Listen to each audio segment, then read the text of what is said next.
اقرأ أخيا ورتل القرآن اصدح بصوتك اسمع الأكوان اقرأ كلام الله داوي نفوسنا لنحس في أعماقنا الإيمان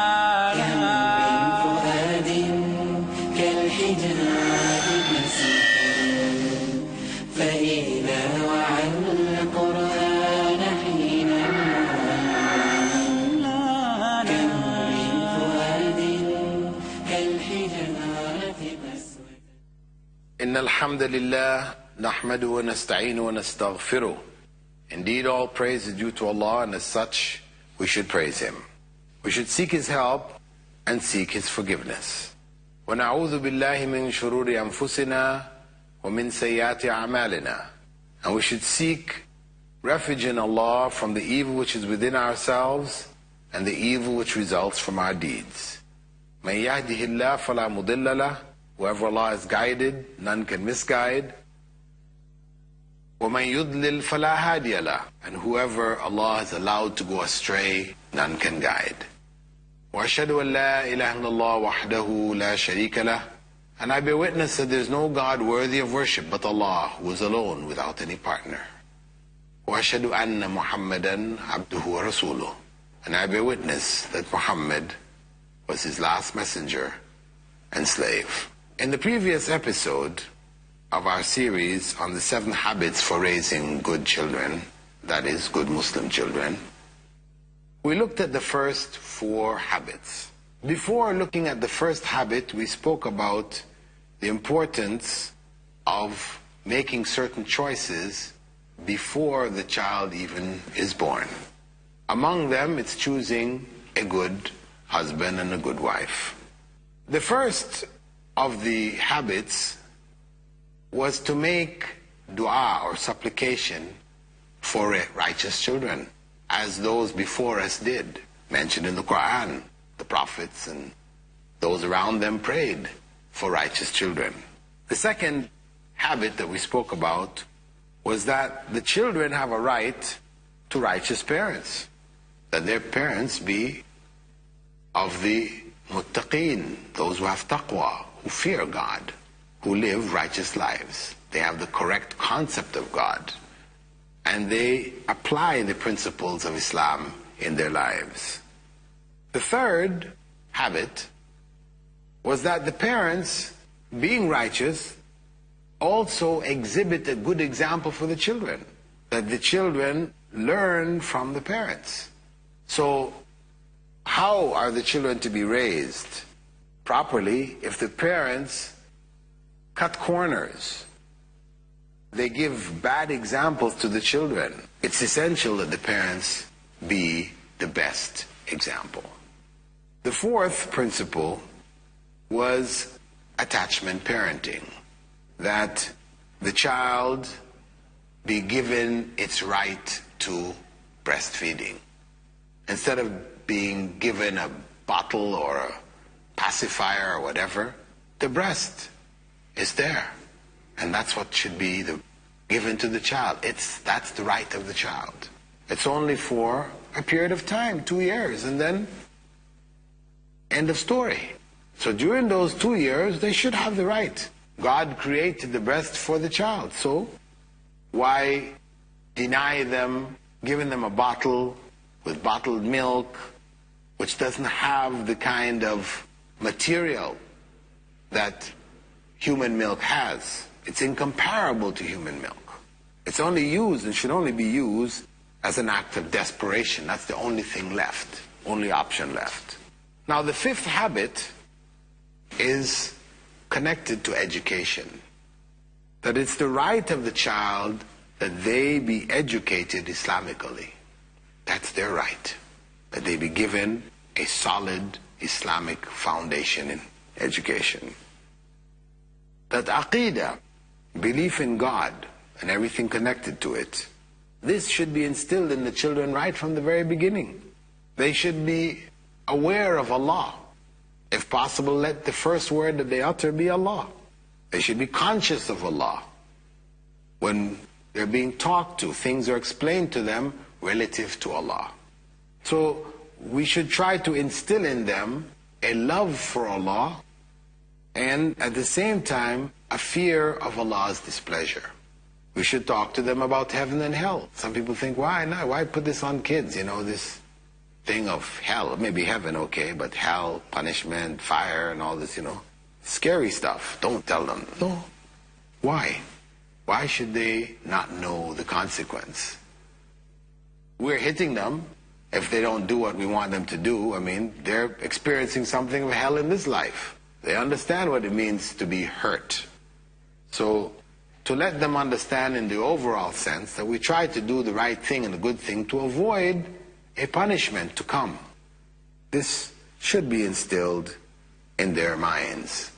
And they can understand it on the level that they're able to understand it. Of course, we don't need to give them the full details and all these kinds of things. But just enough for them to understand that there is a heaven and hell, they will be judged. Whatever they do, Allah knows they can't escape the judgment. But we could say in general, though we let them know about the hellfire, etc., our focus should be on the love of Allah and His mercy.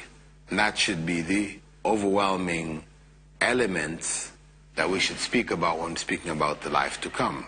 We should also instill in them a love of the Prophet, Prophet Muhammad sallallahu alaihi wasallam. They should know who he is. The first stories that we should tell them is about him. His life should be imprinted in their minds. And then we should link it to following him. Not just telling them the story for the sake of the story, but that they try to live lives which follow the way that he taught. And they let the child know we do this or we do that because the Prophet said to do it, or the Prophet did it that way. May God's peace and blessing be upon him. And we explain to them, as we talk to them about heaven and hell, that the way of the Prophet is the way to paradise. So they make that connection. Also, we should give them formal lessons in both Aqidah, which has to do with Allah, how we conceive Allah, and also in akhlaq, or manners, correct Islamic manners. We should also teach them the basics as early as they're able to grasp them. Basics of prayer, for example. Definitely by the age of 7, Prophet Muhammad ﷺ had said we should teach our children prayer by the age of 7. But prayer by the age of 7 doesn't mean, as is commonly understood among people, that we only teach them to go through the motions, or maybe referred to as, you know, a monkey prayer. You can teach a monkey how to pray, so we teach our kids how to pray, they do the same thing. No. Teaching them how to pray means also we teach them about wudu, how to wash themselves before prayer. They're conscious of it. And we teach them what is said in the prayer, and that they understand it. You know, of course to the level of their age. But teaching them how to pray means everything connected with it. The little girls should be taught about hijab, etc., though it's not compulsory on them, you know. And they should know, in terms of Islamic dress, you know, elements of shyness. They should have a shyness to expose themselves. We want to develop that from the early stages. As I said, it is important that they develop the early practices which may be possible at their age level. Fasting, for example. You know, they may not be able to fast every day of Ramadan, but maybe a couple of days, whatever. We reward them for it. And we start to develop in them as much of the practices as we can. We're going to take a break here now and come back after the break to continue to look at the education of the Muslim child. Alhamdulillah, wassalatu wassalamu ala rasulillah. All praise is due to Allah, and may Allah's peace and blessings be on the last messenger of Allah. Welcome back as we continue to look at 7 habits of successfully raising Muslim children. We were talking previously about the importance of teaching the children some of the basics. Zakah. Of course, they don't have enough money to give charity, but we can still teach them about charity. Because the basic principle of zakah is generosity. So it's good for us to teach them to be generous. So if we're out in the public and we come across poor people, beggars, whatever, give the child something and let them give to that needy person. Let them get a sense of charity and being charitable. Furthermore, we should teach the children Islamic stories, whether they're Quranic stories, whether they're stories of the Sahaba, early Muslim scholars, their lives, etc. Let them grow up on these stories instead of the usual trash that's available on the market, where kids know all kinds of foolishness out there. Stories which really don't build moral character. These other stories that we're talking about, stories of the prophets, stories of the Sahaba, etc., these are stories which show people who lived exemplary lives. And these are real people. We don't need to go to fiction when we have sufficient information, which is accurate and correct about people, righteous people of the past. And furthermore, we should take advantage of their strong memories at this age. Children at this age, are able to retain material much more easily than when they get older. As they get older, their minds become filled with so many other things, and they don't have the ability to retain as they are able to at that age. So we should try to teach them the Quran early. They can learn how to read the Quran from the time they're around 3 years old, to pick up a Quran and read it themselves. Most people delay and leave it until they're older, because in doing so, they think that the child is not capable. So what's actually happening is that they are projecting their misunderstandings of the children's capabilities onto the children. So if the children are not required or encouraged to memorize the Quran until they're much older, then that's when they will memorize it. However, there are many, many cases of people completing the Quran, the whole memorization of Quran, when they're 5 years old, 6 years old, 7 years old. All of that occurs. So we shouldn't limit them based on our own misunderstandings. We should give them every opportunity to learn the Quran at this point in time, in the earliest ages. They can learn it by memorizing, just hearing and memorizing, until they're able to actually read and memorize. And we should also show them in our own practice, as well as encourage them to love the things which Allah loves. Why do we love this? Why do we love that? Because Allah loves it. Why do we dislike this and dislike that? Because Allah dislikes it. We want to give them that connection. It's not about, well, mom and dad dislike it, so that's why we don't do it. It's because Allah dislikes it. We try to link all of the various activities with the children to Allah. And we should make ruqyah for the children.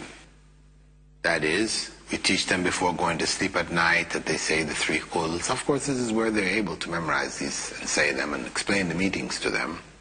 We have them do it. Blow in their hands and wipe it over their bodies. This is ruqyah. We do it for them until they're able to do it for themselves. They should be taught it as a regular practice. The Prophet did it himself, encouraged it to be done because it was also one of the means of protection. It is also good for us to use everyday incidents to teach them. Whenever we're out and about with the children and we see something which is wrong or something which is good, we try to use those incidents as a means for them to learn and to grow in their understanding of good and evil, right and wrong. And we should also build for them a little Islamic library. As much as we can, we get Islamic books for them to read.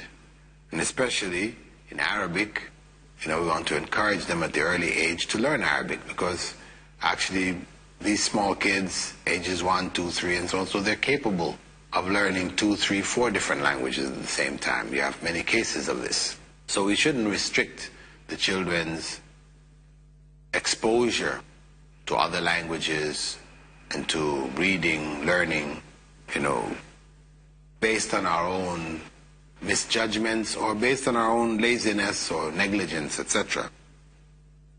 Last but not least, among the things that it's good to do with the children is to give them projects. Give them some activities which are Islamic, fundamentally Islamic for them to do.